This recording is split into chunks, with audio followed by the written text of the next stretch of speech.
حمد و ثنا، عظمت و جلالت، بزرگی و کبریائی شہنشاہ عالمین اللہ تعالیٰ کے لیے ہی سزاوار ہے، جس نے رمضان المبارک میں نماز اور زکوٰۃ کے بعد روزے جیسی تیسری عظیم عبادت فرض کی، جو یقیناً شکر گزاری کا حقیقی اظہار ہے۔ لا تعداد درود و سلام ہو خاتم الانبیاء والرسل، صاحب حوض کوثر، شافع المذنبین، احمد مجتبی محمد مصطفیٰ صلی اللہ علیہ وسلم پر، جنہوں نے ہمیں روزے کے متعلق مسائل اور فضائل سے آشنا کیا، تاکہ ہم روزے کو ڈھال بناتے ہوئے برائی، بے حیائی اور جہالت سے بچ سکیں۔ عربی زبان میں صوم رک جانے، ترک کر دینے کے معنی میں مستعمل ہے، جس کی جمع صیام ہے۔ البتہ اصطلاح شرع میں یہ لفظ خاص حدود و قیود کے ساتھ کھانے پینے اور جماع سے رک جانے کے لیے استعمال ہوتا ہے۔ البتہ اردو زبان میں اس کو روزہ کہا جاتا ہے۔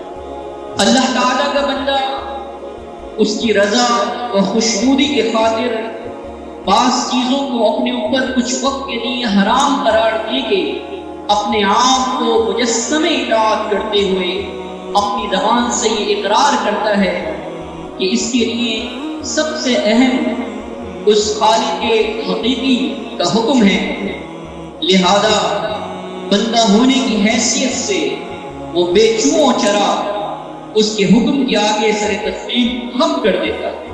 روزوں کے مسائل کے علاوہ اس کی اسی حقیقت کی فی الوقت وضاحت مقصود ہے، تاکہ عبادت کے ظاہری ڈھانچے کے علاوہ اس کی اصل روح کو آشکار کیا جا سکے۔ اللہ کا ہر ایک مسلم رمضان کے آنے سے پہلے ہی رمضان کا استقبال کرنے کے لیے اس کا منتظر رہتا ہے۔ وہ رجب اور شعبان کا ایک ایک دن گن گن کر گزارتا ہے۔ رمضان المبارک کا چاند نظر آ جانے سے اس کی تو عید ہو جاتی ہے۔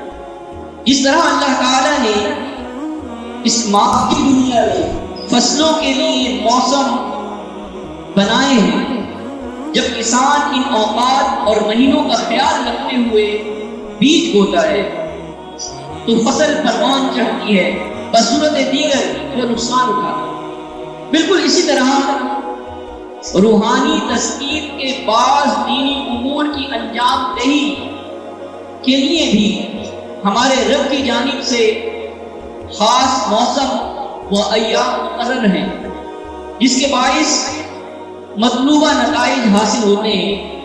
ان اوقات اور ایام سے صرف نظر کرنا ناقابل تلافی نقصان کا باعث بن سکتا ہے۔